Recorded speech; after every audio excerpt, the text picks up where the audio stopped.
পৃথিবীর ভূ রাজনীতিতে ইরান যে আজও শক্তিশালী তার ভয়ঙ্কর প্রমাণ দিচ্ছে ইরান এই মুহূর্তে। ইরান যুদ্ধ শুরু হবার পর থেকেই পৃথিবীতে জ্বালানির দাম হু হু করে বাড়ছে। ইতিমধ্যেই 29,500 ফ্লাইট বিশ্বব্যাপী যে বিমান পরিষেবা সম্পূর্ণরূপে বিপর্যস্ত হয়েছে। ওদিকে জাহাজ, খনিজ তেল বহনকারী ট্যাঙ্কার, এমনকি পণ্যবাহী জাহাজ এই মুহূর্তে আরব সাগরের মুখে দাঁড়িয়ে রয়েছে সারি সারি। সারা পৃথিবীর যে লজিস্টিক্স চেন, সাপ্লাই চেন এখন সম্পূর্ণরূপে বিপর্যস্ত। এমন নয় যে শুধু মধ্যপ্রাচ্যেই যোগাযোগ ব্যবস্থা ব্যাহত হয়েছে, সারা পৃথিবীতে এই মুহূর্তে বিমান পরিষেবা মুখ থুবড়ে পড়েছে পণ্য পরিবহন ব্যবস্থা। শুধু তাই না, সারা পৃথিবীর প্রতিটা বাড়িতে এই মুহূর্তে যুদ্ধের যে ভয়াবহ থাবা, সেই থাবা কিন্তু দাগ বসাতে শুরু করেছে। ইরানের ওপরে জায়নবাদী ইসরায়েল রাষ্ট্র এবং আমেরিকা ভয়ঙ্কর ষড়যন্ত্র করে ইরানের সার্বভৌমত্বকে কেড়ে খাওয়ার যে অপচেষ্টা করেছিল, আয়াতুল্লাহ আলী খামেনেইকে খুন করার মধ্য দিয়ে তার যোগ্য জবাব দিচ্ছে গোটা পৃথিবীকে ইরান। এই মুহূর্তে মধ্যপ্রাচ্যের খনিজ তেল উৎপাদন সম্পূর্ণরূপে থামিয়ে দিয়েছে ইরান। মধ্যপ্রাচ্যই গোটা পৃথিবীর যে খনিজ তেল, তার 53% খনিজ তেল রয়েছে শুধুমাত্র মধ্যপ্রাচ্যেই। সৌদি আরব যখন মধ্যপ্রাচ্যের সর্ববৃহৎ তেল উৎপাদনকারী এবং তেলের রিজার্ভার থাকার জন্য 1 নম্বর, অপরদিকে মধ্যপ্রাচ্যের দ্বিতীয় এবং সারা পৃথিবীতে তৃতীয় বৃহত্তম তেল সম্পদে সমৃদ্ধ দেশের নামই হলো ইরান। ইরান এই মুহূর্তে গোটা পৃথিবীর তেলের বাজারে তার যে অপ্রতিরোধ্য ক্ষমতা, সেই ক্ষমতা এবার দেখিয়ে দিচ্ছে আমেরিকাকে এবং ইউরোপকে।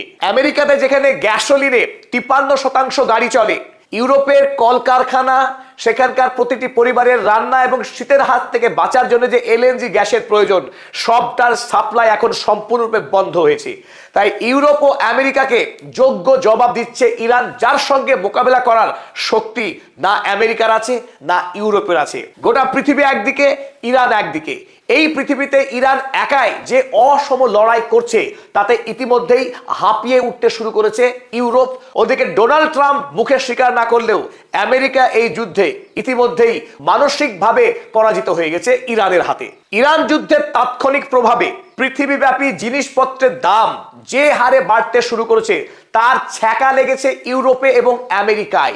আমেরিকার মানুষ ডোনাল্ড ট্রাম্পের এই অন্যায় যুদ্ধে জড়িয়ে পড়ার বিরুদ্ধে গতকাল বিপুল সংখ্যক মানুষ আমেরিকার হোয়াইট হাউসের বাইরে ডোনাল্ড ট্রাম্পের বিরুদ্ধে ব্যাপক স্লোগান দেয় এবং এই যুদ্ধকে অবিলম্বে বন্ধ করবার জন্য ডোনাল্ড ট্রাম্পের উপরে ব্যাপক চাপ প্রয়োগ করে।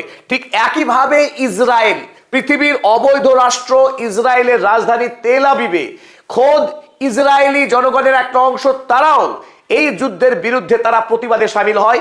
গোটা ইউরোপ জুড়ে এই মুহূর্তে বিভিন্ন শহরে ইরানের বিরুদ্ধে অন্যায় হামলা থামাবার জন্য, এই অন্যায় যুদ্ধকে বন্ধ করবার জন্য আন্দোলন ছড়িয়ে পড়ে গোটা ইউরোপ মহাদেশে। এই আন্দোলন এমনি এমনি ছড়িয়ে পড়েনি, কারণ ইতিমধ্যেই ইউরোপ এবং আমেরিকার সাধারণ মানুষ তারা আশ পাচ্ছে যে ঘুমন্ত সিংহকে জাগানো হয়েছে। ইরানে হামলা করার পরিণাম আমেরিকা এবং ইউরোপের জন্য সুখকর যে হবে না, তার ইতিমধ্যেই বড়সড় প্রমাণ তাদের হাতে। গার্হস্থ্য ক্ষেত্রে ইতিমধ্যেই প্রতিটা পরিবারের পকেট কাটছে এই মুহূর্তে। যে ইঙ্গিত এখনই পাওয়া যাচ্ছে, আগামী 1 বছরের মধ্যেই ইউরোপ এবং আমেরিকায় বিশেষভাবে ভয়াবহ অর্থনৈতিক মন্দা আসতে চলেছে। পশ্চিমী দুনিয়া 1930 সালে ভয়ানক অর্থনৈতিক মন্দার সম্মুখীন হয়েছিল, the great depression of 1930s। সেই গ্রেট ডিপ্রেশন, সেই ভয়াবহ অর্থনৈতিক মন্দার মুখে পড়তে চলেছে 2026-এর শেষ নাগাদ। এর নেপথ্যে ইরান গোটা পৃথিবীকে এই মুহূর্তে দেখিয়ে দিচ্ছে তার হাতে শক্তি কতখানি রয়েছে গোটা পৃথিবীকে শায়েস্তা করার, জব্দ করার। যেভাবে এতদিন পৃথিবী পশ্চিমী দুনিয়া শাসন করত, তার এখন উলটপুরাণ হয়েছে। এই মুহূর্তে ইরান গোটা পশ্চিমী দুনিয়াকে শাসন করছে, তাদেরকে বুকে ভয় ধরিয়ে দিয়েছে। একটার পর একটা সামরিক ক্ষেত্রে ভয়াবহ আক্রমণ, এমনকি অর্থনৈতিকভাবেও গোটা পৃথিবীকে অবরুদ্ধ রেখে এই মুহূর্তে যোগ্য জবাব দিচ্ছে ইরান। চলুন এই ভিডিওতে আমরা দেখে নিই গোটা পৃথিবীতে জ্বালানি সংকট এই মুহূর্তে কি ভয়াবহ রূপ ধারণ করেছে এবং এই জ্বালানি সংকটকে ঘিরেই গোটা পৃথিবীর অর্থনীতি, পরিবহন ব্যবস্থা এবং নিত্য প্রয়োজনীয় জিনিসের উপরে কি ভয়াবহ প্রভাব পড়তে চলেছে। আর তার আগে পদাতিক চ্যানেলের পক্ষে আমি অধ্যাপক আব্দুল হালিম আপনাদের প্রত্যেককে আমাদের চ্যানেলকে সাবস্ক্রাইব করবার এবং আমাদের চ্যানেলের মেম্বার হওয়ার অনুরোধ জানাচ্ছি। যারা ইতিমধ্যেই পদাতিক পরিবারের মেম্বার হয়েছেন, তাদেরকে জানাই হার্দিক অভিনন্দন ও শুভেচ্ছা। গত 8 দিনের যুদ্ধেই ইতিমধ্যে হরমুজ প্রণালীতে ইরানের নিয়ন্ত্রণে থাকা এই হরমুজ প্রণালীতেই 3700 জাহাজ আটকা পড়েছে, যার মধ্যে তেল বহনকারী ট্যাঙ্কারও রয়েছে, কার্গো শিপও রয়েছে।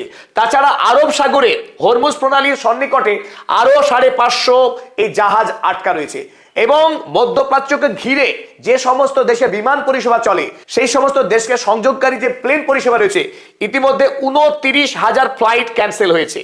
29,000 ফ্লাইট ক্যান্সেল হওয়ার অর্থ বিশ্বব্যাপী যে বাণিজ্য, যে যোগাযোগ, তাতে ভয়াবহ ক্ষতি হয়েছে ইতিমধ্যেই। মধ্যপ্রাচ্যে বিপুল সংখ্যক মানুষ তারা স্ট্র্যান্ডেড হয়ে রয়েছেন, আটকা পড়ে রয়েছেন, নিজেদের দেশে ফিরতে পাচ্ছেন এবং তাদের মধ্যে সীমাহীন উদ্বেগ এবং আতঙ্ক। যে দু একটা ফ্লাইট এই মুহূর্তে চলছে, তার দাম এই মুহূর্তে কয়েকশো গুণ বৃদ্ধি পেয়েছে। ফলে সাধারণ মানুষের ধরাছোঁয়া নাগালের বাইরে চলে গেছে মধ্যপ্রাচ্যের বিমান পরিষেবা এই মুহূর্তে। এখনো বর্তমান যে সভ্যতা চলছে এই পৃথিবীতে, তার রক্ত স্বরূপ কাজ করে খনিজ তেল। আর এই খনিজ তেলের মূল ভান্ডারই হলো এই মধ্যপ্রাচ্য।